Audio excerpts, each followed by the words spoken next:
बिस्मिल्लाहिर्रहमानिर्रहीम। अस्सलामुअलैकुम वरहमतुल्लाहि वबरकातुहू। मैं तमाम सब्सक्राइबर को और नॉन सब्सक्राइबर को अपने चैनल में वेलकम करता हूँ, और जो नॉन सब्सक्राइबर हैं जस्ट वॉच करते हैं, मैं उनसे यही कहूँगा कि मेरे चैनल को सब्सक्राइब करें, लाइक करें, शेयर करें और कमेंट्स दें, और बेल आइकन पे क्लिक करें ताकि मेरी आने वाली सारी असाइनमेंट आप तक पहुँच सकें। और सबसे बड़ी अनाउंसमेंट करनी है कि MCOM MBA CS इकोनॉमिक्स के, इंग्लिश के बहुत अच्छे से प्रोजेक्ट और थीसिस बनाए जाते हैं इस चैनल में, लेकिन उसके लिए प्राइस चार्ज होती है। तो मेरा व्हाट्सअप नंबर मेरे चैनल के वेब पेज के ऊपर दिया हुआ है, आप उधर से ले के नंबर तो मुझे SMS कर सकते हैं।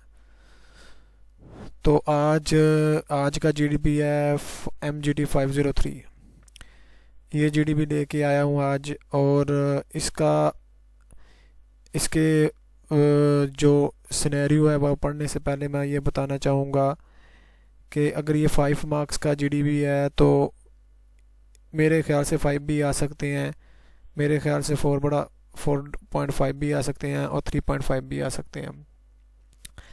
इट्स डिपेंड ऑफ एग्जामिनर क्या चाहता है कि वो कितनी सख्ती से मार्किंग करता है, कितनी सख्ती से नहीं करता। बहरहाल मैं आपको अपनी तरफ से 100% रिज़ल्ट सॉल्यूशन देने की कोशिश करूँगा हर असाइनमेंट का, ताकि आपको अच्छे से अच्छे मार्क्स मिल सके।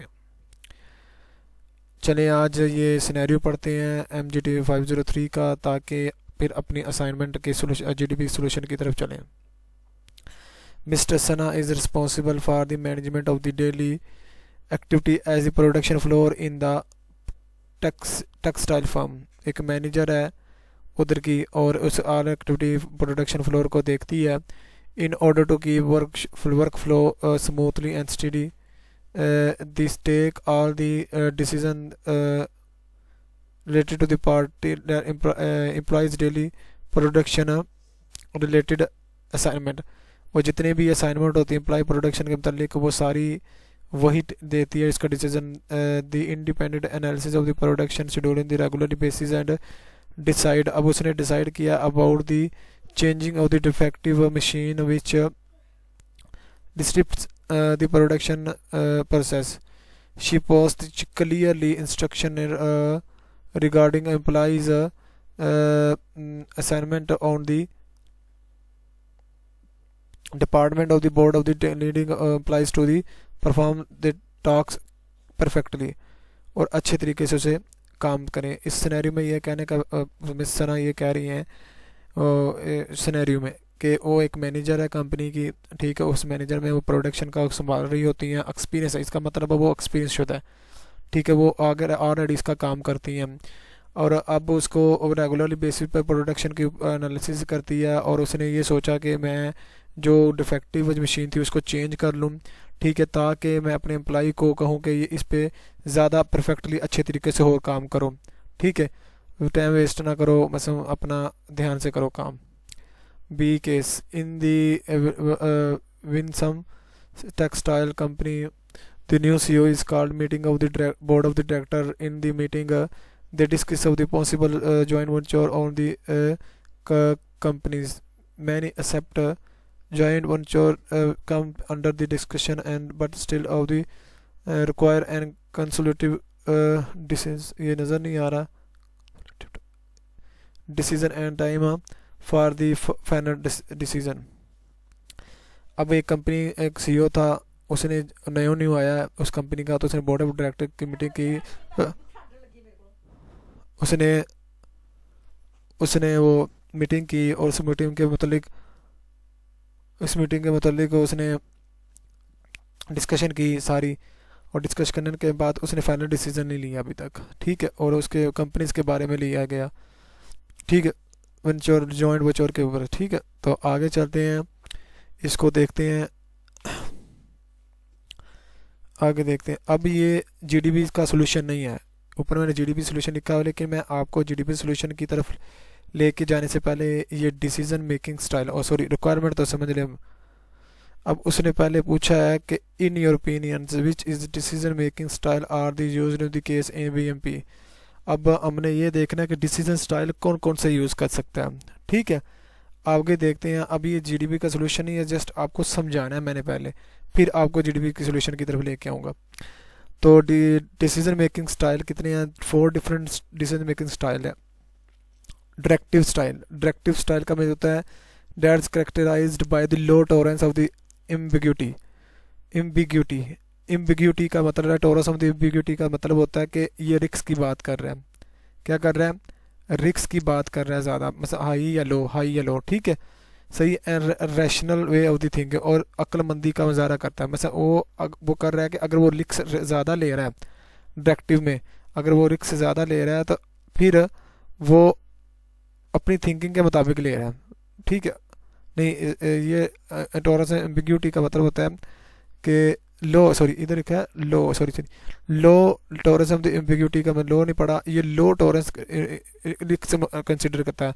क्यों लो लेवल कंसिडर करता है? क्योंकि वो अपना तजर्बा रखता है उस काम के लिए, तजर्बे के लिहाज से वो अपना रिस्क लेना नहीं ज़्यादा पसंद करेगा। ठीक है, क्योंकि उसके पास तजर्बा है। ठीक है, तो ये एक एनालिटिक स्टाइल है। Analytics the high tolerance of the ambiguity and rational things. बस इसमें अपने रैशनल थिंक के साथ जो चलता है, लेकिन इसका रिस्क बहुत ज़्यादा होता है, एनालिटिकली चलता है। ठीक है, एनालिटिक तरीके से लेके चल रहा होता है। ठीक है, सही है। और रिस्क इसमें ज़्यादा होता है एनालिटिक में। एनालिटिक में अगर वो रिस्क ज़्यादा है तो अपनी थिंकिंग, उसकी रैशनलिटीज भी बहुत ज़्यादा है, अक्लमंदी भी बहुत ज़्यादा रखता है। कंसेप्चुअली, कंसेप्चुअली का मतलब होता है institute, institute way of the thinking, high tolerance of the ambiguity.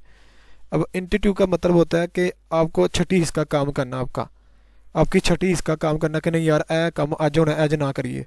ठीक है, पंजाबी में ऐसे काम ना आज करें। ठीक है, तो इसका मतलब है कि ये अब उसकी छठी हिस्सा कह रही है। और रिस्क जो होता है हाई रिस्क टॉलरेंस होता है, रिस्क बहुत ज़्यादा होता है। ठीक है, ठीक है। उसके बाद है behaviour style one character low tolerance for ambiguity and institute way of thinking. मतलब उसका लो लेवल रिस्क होता है और इसका एम्बिग्यूटी थिंकिंग होती है कि यार नहीं यार आज ये काम नहीं करना चाहिए, रिस्क नहीं लेना चाहिए। इसका मतलब रिस्क कम कर रहा है अपनी सोच के मुताबिक। ठीक है, तो अब ये आपको मैंने समझा दिया है। अब इस समझाने से समझा देता कि आपको अच्छे से कंसेप्ट क्लियर हो जाए। और ये सोल्यूशन है, आप इसे अपनी ज़बान में लिखिएगा अच्छे तरीके से। मैंने बहुत ईजी वर्डिंग पे लिखा हुआ है, आप जो जो देखेगा जी सेम टू सेम ना लिख दीजिएगा, वरना सारे बच्चे 0 मार्क्स आ जाएगा। ठीक है, अपनी तरफ से चेंज ज़रूर कीजिएगा। ठीक है, आगे देखें। मैं पहला कहता हूँ जो मिस सना काम करती थी उसके ऊपर लिखता हूँ इट इज़ डायरेक्टिव स्टाइल। मैं डायरेक्टिव स्टाइल, डायरेक्टिव स्टाइल का क्या मतलब है कि she is experience of this job. ठीक, ये काम अगर करती रही, वो डायरेक्ट करती रही, मतलब इसमें लो किस्म की एम्बिग्यूटी होती है और रैशनल थिंकिंग होती है। ठीक है, miss Sana handle of the miss Sana handle of the daily activity on the production. मतलब वो हैंडल करती है daily activity of the production करती है फ्लोर, मतलब फ्लोर की डेली एक्टिविटी कर सकता है। She has experience of the workshop, इधर वर्कशॉप नहीं लिखना था, इधर लिखना था वर्कशाय, एक मिनट है जो लिखना था वर्क फ्लो लिखना था। ठीक है, ये तो वर्क फ्लो कर workflow she as workflow, वो एक्सपीरियंस आया था उस वर्क फ्लो का। Because she does not take any risk, वो कोई रिस्क नहीं लेना चाहती थी। क्यों? क्योंकि उसको उसकी जो एक्सपीरियंस इतना हो गया था कि वो उसको पता चल रहा था कि ये काम किस तरह होना है, कैसे नहीं होना। ठीक है, सही है। Therefore she adopt directive style, she independently analysis production schedule and think that the change of the machine she has a power to the take the action of life. बस वो उसने ये डिसाइड किया जो उसकी डिफेक्टिव मशीन थी। अब ये डिफेक्टिव मशीन के मुताबिक भी अब इसमें के बीच में लिख सकते हैं सारा, मैंने नहीं लिखा, आप भी लिखें कि डिफेक्टिव मशीन की वजह से उसने सोचा कि इसको चेंज कर दी ताकि एम्प्लॉई को मैं ऑर्डर दूं कि वो अच्छे तरीके से परफेक्टली तौर पर काम कर सकें। ठीक है, आगे चलते हैं। मिस सना हैज़ एक्सपीरियंस, जो इसकी दूसरी generation Sana has experience So he does not take the any risks in directive style, low tolerance for ambiguity and rational way of the thinking. इस स्टाइल में सना किस तरह सोच रही है, उसकी रिस्क लेवल बड़ा कम है, और उसकी क्यों रिस्क का लेवल कम है, उसकी थिंकिंग, उसकी जो वे ऑफ थिंकिंग है बहुत अच्छी, मतलब एक्सपीरियंस होता है, ठीक है, इसकी वजह से वो रिड्यूस करिए। Therefore he does not any risk for any more because the clear order to the employee to the talks of the perfectly, में उसने क्लियरली ऑर्डर दे दिया हुआ है कि आप इसको क्लियरली परफेक्टली काम करें। She does not, she don't take any risks, she has rational way of thinking, वो रिक्स नहीं लेना चाहती, क्यों? क्योंकि टोरस ऑफ एम्बिग्यूटी की वजह से, और रैशनल थिंकिंग लेना चाहती है। It is mean that she has a experience and reduce the रिक्स लेवल, क्योंकि उसका क्यों लेवल है, क्योंकि उसको एक्सपीरियंस है, और इसलिए वो एक्सपीरियंस होने की वजह से वो रिड्यूस लेवल कर सकती है, रिक्स लेवल कम कर सकती है, ठीक है। आगे चलते हैं, ये है दूसरे का, मतलब जो सीईओ का है, इट्स अ बिहेवियरल स्टाइल, मतलब बिहेवियरल स्टाइल है इसका, ठीक है। अब उसका न्यू आया, अब तो उसका उसने सबका बिहेव देखना था, अपना बिहेवियर अपना देखना था, सबको ऑब्जर्व करना था। In this style, CEO does not any risks in this first meeting when discuss of the possible joint venture with the other companies। Other companies के मतलब डिस्कशन हो रही थी, ठीक है, उसके मुताबिक वो रिस्क ज़्यादा नहीं लेना चाह रहा था। It's mean that want to the understand condition of the company, वो कंपनी की कंडीशन को समझना चाह रहा था। अब इतनी जल्दी तो नहीं ना लिया जाता डिसीजन एक चीज़ के ऊपर, ठीक है। She does not any more risk, वो ज़्यादा रिस्क नहीं लेना चाहता था, because low tolerance of the ambiguity. अब उसका वो आया बिहेवियर, उसने शो कराया, अब उसका एक ये चीज़ है कि वो अपने आप को ज़्यादा रिस्क में नहीं डाल सकता। अब वो सीईओ है, तजर्बा भी होगा इसका, लेकिन वो जब कंपनी में पहले आया तो कंपनी में वो पहले जजमेंट करेगा, जजमेंट के बिहेवियर देखेगा, सबके बिजनेस की कंडीशन, बिजनेस बिहेवियर देखेगा, ठीक है, उसके बाद वो डिसीजन लेगा, ठीक है।